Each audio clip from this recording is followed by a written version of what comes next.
My name is Ethan Cole. Today I want to tell you my story about how the work I built from the ground up was nearly stolen from me. Before we begin, please subscribe to the channel and comment below. Where are you watching from? Why don't you stick to your online games, kid? That's what she barked at me that night, like I had no business sitting at my own desk. I'm in my late 20s, and for several years I've been with Nixora Systems here in Riverton, holding 6 pending patents that form the backbone of everything they sell. The one tossing the insult? Lila Mercer, mid-20s, fresh out of Westfield University with a shiny MBA, 0 actual field work, and the added privilege of being the head of technology's daughter. It was a quiet weeknight. The cleaners shuffled through the hall, the hum of the air conditioning was steady, and I was deep into debugging the authentication module for our upcoming platform rollout. That silence was my comfort zone. No endless meetings, no fake brainstorming. Just me, black brew at my side, and a glowing screen. Lila strolled past in high-end stilettos, carrying what looked like marketing fluff, paused at my desk, and gave me that smirk. "Still here, Ethan? Don't you have anything else to do?" She squinted at my monitor like the code was a foreign alphabet, then delivered the line about going back to games and leaving real work to others. I didn't bother answering. Explaining my role to someone convinced expertise comes by inheritance? Pointless. When she walked away, I just stared at the lines of code on my screen. The algorithms, the security layers, the compression tweaks, all mine. And legally, they were still mine. Those patents were only a few months into a process that usually took half a year to transfer to the company. I shut down my portable workstation, heading for the elevator. Passing the glass-walled meeting G-room. I spotted Lila inside with her mother, Victoria Mercer, both laughing over something. Victoria had barely been in the job a couple of weeks, but was already speaking about fresh perspectives like she'd invented the concept. As the elevator doors slid shut, something inside me solidified. Not rage, but a sharp understanding. I had kept this company's tech alive for years, while others with less skill climbed past me. Now, the daughter of my new boss, who couldn't fix a basic loop, was treating me like disposable help. Driving home through Riverton's rain-soaked streets, I thought back to when I'd joined Nixora right out of college. Back then, there were 40 people cramped in a repurposed space in Eastbridge District. The founder, Alan Frost, would hunch over pizza boxes with us at midnight, solving tough design problems because he'd written the first version himself. Half a year earlier, cancer had forced him to step down. The board replaced him with Victoria, a polished figure from a corporate advisory group, long on management credentials, short on technical grit. My patents covered 3 pillars: authentication systems, data compression algorithms, and real-time synchronization. Without them, Nixora was just a prettier version of any other cloud storage service. I built these tools in my own time, on my own gear, and even paid the lawyers myself. Normally, those rights would shift to the company eventually. But my attorney, Daniel Price, told me to hold off until after my next review, to lock in fair recognition. Then came Lila, officially a strategic intern, but in practice, a shadow advisor. She'd never touched the actual code, yet she sat in meetings, dropping suggestions about cutting staff and tightening deadlines. Victoria lapped it up. Decisions that should have gone through senior engineering managers were now filtered through Lila's half-leer, Ned jargon. The signs of my removal were stacking up. My name vanished from technical documents without a word. Meeting invites I'd always received were suddenly for senior staff only. When I asked, Victoria's assistant claimed it was just an oversight. But yesterday in the staff lounge, I overheard Victoria and the HR director quietly discussing realigning the technical team after launch. Now, with Lila's jab still fresh, the truth clicked into place. They wanted me gone as soon as the rollout was done, before the patents switched hands. That night, I sat in my car in the apartment garage, rain drumming overhead, feeling that cold, steady certainty. The next morning, I arrived early. In my inbox, an email from Victoria sent just before midnight. Subject line, Team Restructuring, please review. Inside, a neat chart outlined the new structure that would take effect in 2 weeks. My role was demoted to maintenance and support, stripped from core development. My pay wouldn't change, but I'd be reporting to someone entirely new. The email didn't threaten my pay, but it did tell me I'd now be reporting to some fresh hire brought in to lead the so-called technical vision. I'd never even heard his name before. One quick search on ProConnect told me all I needed. A computer science degree from a respectable enough school, 5 years hopping between companies I recognized, but no real standout work. He wasn't the problem. The problem was how quietly this had been done. No call, no meeting, just a decision dropped into my inbox after the fact. It was obvious. I was a placeholder, kept in place long enough to keep the platform rollout from derailing, then pushed aside before I could challenge their reshuffle.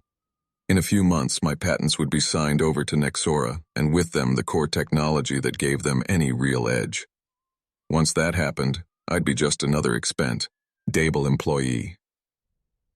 By mid-morning, the office was buzzing. People were tapping away, sipping their black brew and scrolling through emails. No one had the slightest clue what was coming, and honestly, most wouldn't care. Careers here were self-contained worlds. Mine wasn't their fight.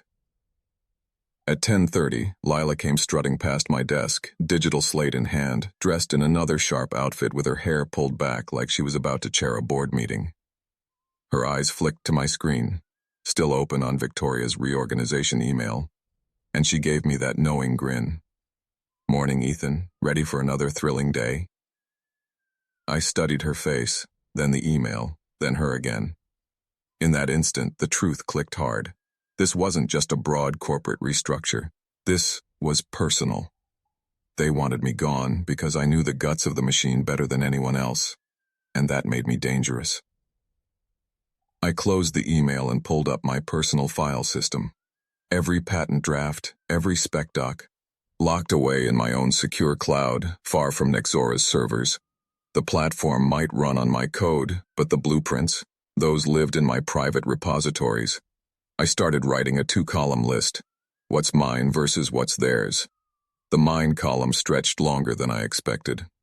At noon, I slid my portable workstation into my bag and headed out without a word. Down by the waterfront, a corner coffee shop became my war room for the afternoon. I called Daniel Price, my lawyer, and laid it all out. By the next morning, I had a plan. Daniel had combed through my contract for 2 hours the night before and confirmed what I'd suspected. The patents were legally mine until transfer, and any code built from them stayed mine until then too. That gave me leverage. I chose not to storm in swinging.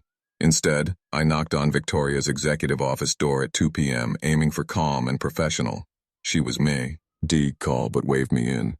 Through the glass-walled meeting room next door, I spotted Lila holding court with a group of unfamiliar faces, consultants by the look of them. When Victoria hung up, she offered a forced smile. "Ethan, glad you came. I assume you've seen the proposal?"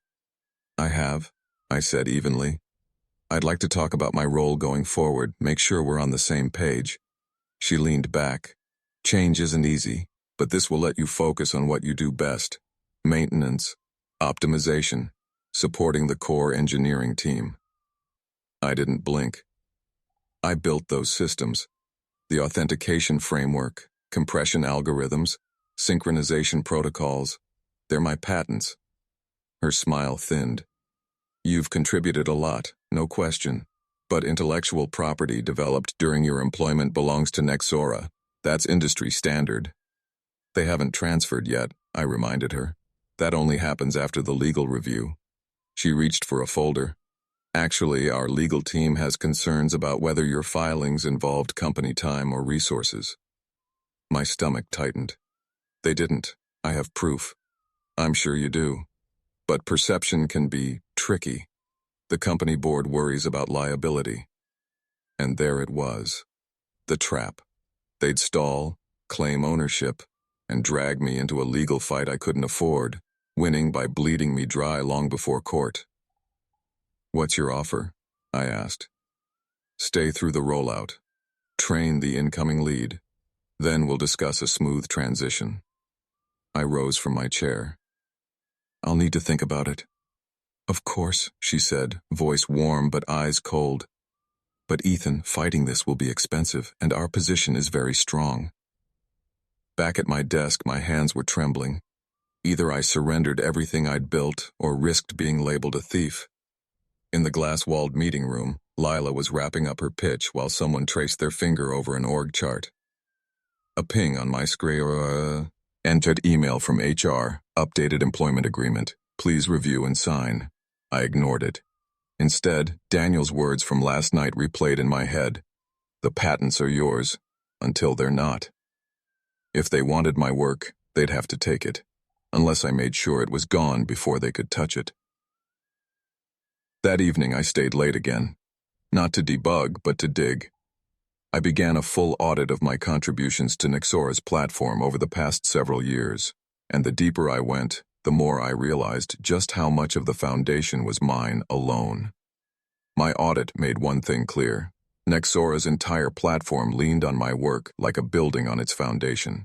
The authentication framework I'd designed touched every login, every data link protocol call, every single transfer of information. Without it, their system would collapse to basic login credentials that a mediocre hacker could crack before lunch. My compression algorithms had been cutting their storage costs nearly in half, while boosting speed enough to stand against industry giants. The synchronization protocols, those were the magic behind their real-time collaboration, a feature plastered across every marketing pitch they made. Strip away my work, and all that remained was a nice-looking interface on a hollow shell. But the deeper I dug, the uglier it got. In old emails and meeting logs, I found a breadcrumb trail. Weeks before the restructure was even announced, Victoria had asked the core engineering team to produce detailed architecture diagrams and step-by-step technical documentation. She'd called it a routine knowledge capture. 2 weeks after that, Lila had requested full repository access for a so-called efficiency review. I'd given it without question. She was the head of technology's daughter, after all. Then, only a week ago, I noticed files being pulled from our shared drives to an outside location. Itty Bruce. Headed off as senior management backups. Now I understand. They were building a complete clone of my work, piece by piece, so they could toss me aside and still keep running it. An email thread sealed it.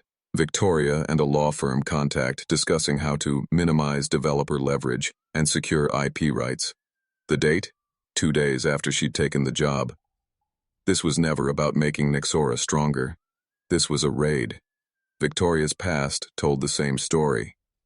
Corporate advisory work focused on tech takeovers, and before that, a private investment group snapping up struggling startups to strip their IP. She wasn't here to build. She was here to strip mine. I called Daniel Price and laid it out. He asked sharp questions, then gave me the game changer. Ethan, you can issue a cease and desist. Your patents are yours until transfer. Without a license, they're infringing. But I'm their employee, I said. Employment contracts usually cover future inventions. Yours predates some of that language. There's a gap. In that moment, the anger faded into something colder. Precision. If I cut them off, what happens? They'll lose access immediately. Their system will stay down until they rebuild. How soon can you draft it? Tomorrow morning. Do it. The next day, I was in before most lights were on. At 10 a.m., a courier slid the envelope into Victoria's hands. I saw her eyes scan the cease and desist, her jaw tighten, her phone whip up to her ear. Minutes later, Lila was in her office, both of them bent over the document. While they scrambled, I changed every password tied to my private servers. Nixora's platform authenticated against my proprietary framework, but that framework lived entirely on machines I owned. At 9:45, I sent the team a casual note. Routine maintenance on the authentication system at 11 Hancock. Nobody questioned it. At exactly 11 Hancock, I shut the gates. No logins worked. Every data link protocol call failed. Collaboration sessions collapsed mid-keystroke. The status page went blood red. Support lines jammed. By the 15-minute mark, engineers were darting between desks, pulling logs, swearing under their breath. I ignored the ringing phone. At 11:30, Victoria stormed toward me, face flushed, hands trembling. Ethan, what have you done? I didn't even look up at first. Exercising my rights, my tech isn't available for unauthorized use. This is sabotage. You're burning the company down. I'm protecting my property. There's a difference. Lila appeared beside her mother, visibly flustered. Can't you just turn it back on? We can fix this. I met her eyes. You told me to stick to my online games, remember? I'm taking that advice. I'm out. Victoria retreated to her phone. A crowd had formed. Curious faces, confused whispers. The platform had been dead for 45 minutes, and key clients were already making noise. At noon, I packed my portable workstation and walked toward the elevator. Behind me, chaos. Engineers running scripts that wouldn't work, trying to repair something they didn't understand. Part 4. As the elevator slid shut behind me, Victoria's voice carried from her office, tense, clipped, locked in some heated exchange over speakerphone. My guess? Someone from the company board. Just before the doors closed completely, I caught Lila's sharp voice slicing across the room. What do you mean you can't get into the authentication system? Just bypass it. The reply from one of the lead engineers was exactly what I'd expected. Bypassing isn't possible. The whole system runs on Ethan's framework. Without it, it's useless. I drove home with the rain streaking across the windshield, my phone buzzing on the passenger seat. Reporters had already caught wind of Nixora's technical issues during pre-rollout testing. The calls kept coming all afternoon. I didn't answer. I knew the next few days would be worth watching. The rollout was set for mid-morning on launch day. For the 3 days leading up to it, Victoria had scrambled to assemble a patchwork rescue team. Outside contractors and consultants working non-stop to rebuild the authentication layer without touching my patented processes. My contacts inside told me they'd already burned through over $200,000 in emergency fees. Launch morning, I brewed my black coffee and pulled up the tech news sites. The story of Nixora's troubles had leaked to a few outlets, though no one outside the company seemed to understand the full scope yet. At 9 o'clock, I streamed the event live. Victoria took the stage in front of investors, potential partners, and a row of tech journalists, voice polished and confident as she paraded the new features and painted a glowing picture of Nixora's future. By 9:30, she invited the audience to log into the platform with pre-made guest accounts. It took less than a minute for the disaster to hit. No slow loading, no glitchy transitions. The whole thing collapsed. The emergency framework her team had thrown together couldn't handle even 50 simultaneous logins. Error messages poured across the giant display. Databases timed out. Every connection went dark. Victoria kept talking, trying to distract from the chaos, while her technical crew worked at a frantic pace in the background. After 10 painful minutes, she had to admit it wasn't going to happen. We're having some temporary system issues, she said, her voice tight. We'll resume shortly. They never did. Half an hour later, the launch was called off. By that afternoon, tech blogs had headlines like, Nixora, launch implodes on stage, and from hype to humiliation in 30 minutes. The fallout was swift. The company board held an emergency meeting the next morning. By the end of the workday, Victoria was out, her departure blamed on strategic differences in a carefully worded press release. Lila was quietly removed from her intern role with no fanfare. Word from my old teammates was that she'd tried pinning the crash on a disgruntled employee, but the board's investigation told the real story, and her accusation only highlighted the leadership failures that had set the whole collapse in motion. Nixora's stock, which had spiked before launch, nosedived 42% in a week. 3 major clients canceled contracts. 2 board members walked away. Meanwhile, my phone was lighting up again, this time with calls from private investment groups and tech firms eager to license my patents. Within a month, I had 3 licensing deals signed with Nixora's direct competitors and $12 million in Series A funding for my own startup, Iron Vault Security. Our first big client was a financial firm burned too many times by weak authentication systems. The second was a healthcare provider needing compliance-grade protection for sensitive patient records. We delivered both without a hitch. Half a year later, Nixora was bought out for a fraction of its former worth. The new owners scrapped Victoria and Lila's entire framework, replacing it with industry-standard systems. Victoria slipped back into consulting, though her reputation in the sector was scarred beyond repair. Lila left tech altogether, resurfacing in a marketing job in Fairhaven. Neither of them ever admitted their role in the collapse. But in the tech world, people remember, and they talk. When a journalist asked me why I'd walked away so suddenly, I kept my answer short. Sometimes leaving is the only way to protect what you've built. The real truth was quieter. In technology, skill and respect can't be faked. Underestimate the wrong person, and you won't just lose your edge, you'll lose everything.